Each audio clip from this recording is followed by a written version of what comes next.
안녕하세요. 저는 폐와 연관된 다양한 질환들을 진단하고 치료하고 있는 호흡기내과 최선아입니다.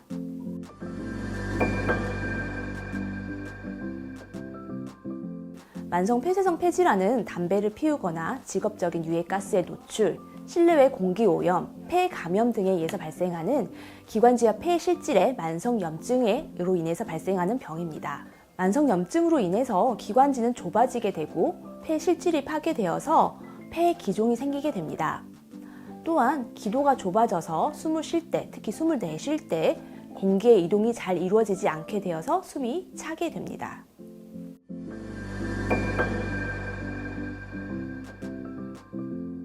기침과 호흡 곤란이 만성 폐쇄성 폐질환의 흔한 증상이지만 기관지 천식, 신부전, 폐렴, 폐암, 기관지 확장증 등 다른 질환에서도 이런 증상이 발생할 수 있으므로 감별이 필요합니다.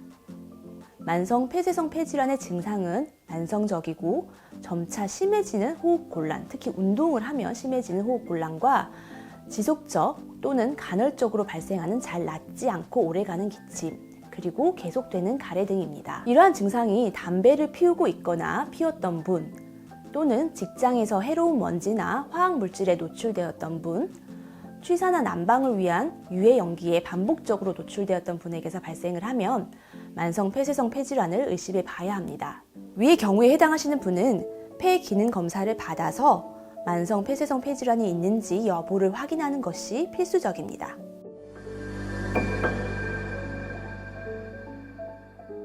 만성 폐쇄성 폐질환은 기관지 기능의 변화에 대한 진단이기 때문에 폐 기능 검사가 필수적입니다. 폐 기능 검사는 호흡 능력을 쉽고 정확하게 측정할 수 있는 검사 방법입니다. 고혈압을 치료할 때 혈압을 제하고 당뇨병 환자가 혈당을 측정하여 약물을 조절하듯이 만성 폐쇄성 폐질환 환자를 진단하거나 치료를 할 때에도 반드시 폐 기능 검사를 하여야 합니다. 이 폐 기능은 폐활량 측정계라는 기계를 이용해서 측정을 하게 되는데요. 검사자의 지시에 따라 최대한 크게 숨을 들이마신 다음에 가장 빠르게 공기를 모두 뿜어내야만 정확한 결과를 얻을 수 있습니다.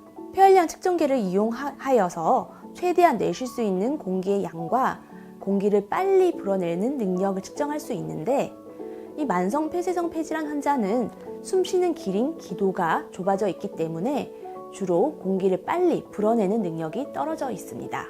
만성 폐쇄성 폐질환 환자는 최소 1년에 한 번 폐활량 검사를 통해서 폐 기능을 측정을 하여서 만성 폐쇄성 폐질환이 얼마나 심한지와 현재 잘 조절되고 있는지, 치료가 잘 되고 있는지를 확인을 해서 약물을 조절하고 상태에 맞는 치료법을 추가해야 합니다. 혈압과 혈당처럼 폐활량은 만성 폐쇄성 폐질환 환자를 치료하는 데 있어 가장 중요한 검사입니다. 만성 폐쇄성 폐질환이 발병한 초기에는 비록 폐 기능은 감소되어 있더라도 증상은 거의 없고 시간이 지남에 따라 계속 폐 기능이 나빠지면서 증상이 나타납니다. 따라서 폐 기능이 감소되는 초기에 이 만성 폐쇄성 폐질환을 진단하기 위해서는 반드시 폐 기능 검사가 필수적입니다. 40세 이상의 흡연자 또는 만성 폐쇄성 폐질환의 위험 인자를 가지고 있는 분들은 검진 목적으로 폐 기능 검사를 받는 것이 좋습니다.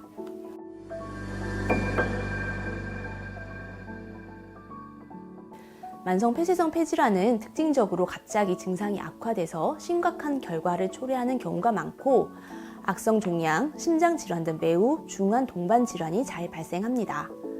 매우 흔한 질환이고 만성 폐쇄성 폐질환의 환자와 이 질환으로 사망하는 환자가 계속 늘어나고 있기 때문에 심각한 사회, 경제적 문제를 초래하고 있습니다.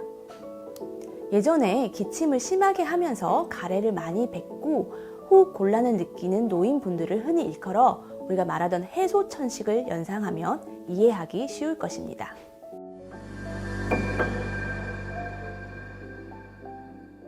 만성 폐쇄성 폐질환의 치료는 크게 약물 치료 및 비약물 치료로 나뉘며 약물 치료에는 흡입기관지 확장제와 스테로이드 흡입제가 중등도에 따라 사용되게 됩니다. 가장 중요한 치료 약물은 이 흡입기이고요. 그리고 만약 환자가 담배를 피우는 경우는 금연을 하는 것이 매우 중요하며 금연은 질병의 경과를 변화시킬 수 있는 유일한 방법입니다. 또한 폐 기능 감소를 느낄 수 있는 유일한 중요한 수단이기도 합니다. 객단 배출을 돕기 위한 거담제도 흔히 처방이 되고요. 화농성 가래가 생겨 세균성 감염이 의심되는 경우에는 항생제 또는 급성 악화의 경우 전신 스테로이드 약물을 사용할 수 있습니다. 비약물 치료로는 산소 치료 및 운동요법, 영양요법, 가정용 인공호흡기를 이용하는 비침습적 양압 환기 방법 등이 있고요. 이 중 산소 치료 및 비침습적 양압 환기는 폐 기능의 저하로 심각한 저산소증이 관찰되거나 과탄산 혈증이 진행되는 환자들에게서 선택적으로 적용하게 됩니다. 장기간의 흡연이나 유해 입자의 흡입으로 인한 비가역적인 폐 손상으로 인해 발생하는 만성 폐쇄성 폐질환은 당뇨, 고혈압 등 대부분의 만성 질환과 마찬가지로 단기간의 약물 치료로는 완치가 되지는 않습니다. 그러나 적절한 치료를 통해 환자의 폐 기능과 삶의 질을 향상시키고 급성 악화로 인한 사망률을 낮출 수 있으므로 지속적인 관리를 통해 질병을 조절하고 합병증 발생을 예방할 수 있는 질환으로 여겨야 합니다.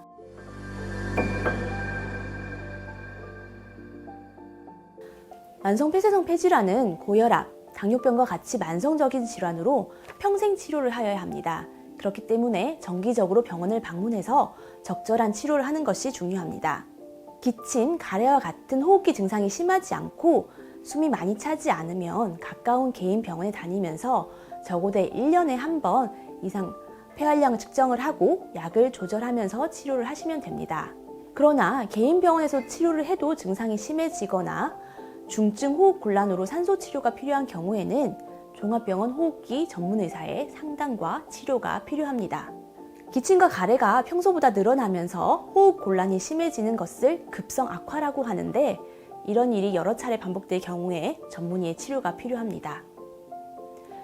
이 이외에도 만성 폐쇄성 폐질환이 심한데 수술을 하여야 할 때, 팔다리가 붓거나 손끝이 파래지는 경우, 심장병과 같은 심각한 병을 같이 치료하는 경우에도 종합병원 호흡기 전문의사의 상담과 치료가 필요합니다.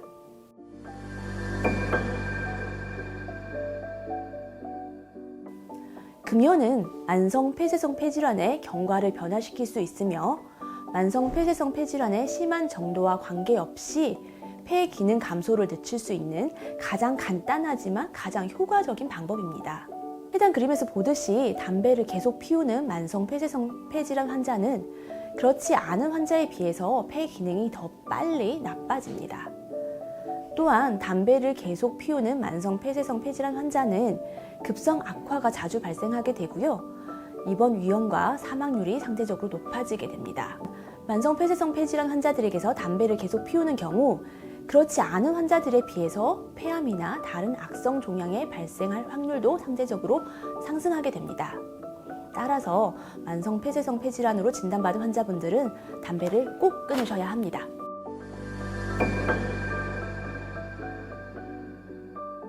만성 폐쇄성 폐질환 환자에게서 흡연으로 인해 가장 문제가 될 수 있는 질환은 폐암입니다.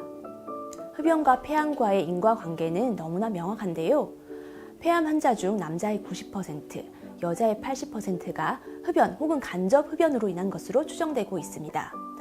또한 흡연을 시작한 연령, 흡연 기간, 하루에 피우는 담배량이 폐암 발생과 밀접한 연관이 있습니다.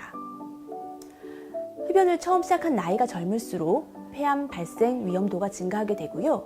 흡연 기간이 길수록 하루에 피우는 담배량이 많을수록 폐암 발생 가능성은 상대적으로 높아지게 됩니다. 매일 한갑의 담배를 40년간 피워온 사람이라면 담배를 전혀 피우지 않은 사람에 비해서 폐암에 걸릴 확률이 20배 이상에 달하게 됩니다. 담배를 끊는 게 의지만으로는 쉽지 않습니다. 금연을 위해서는 전문가의 금연 상담과 금연 보조 약물 처방을 받는 것이 도움이 됩니다.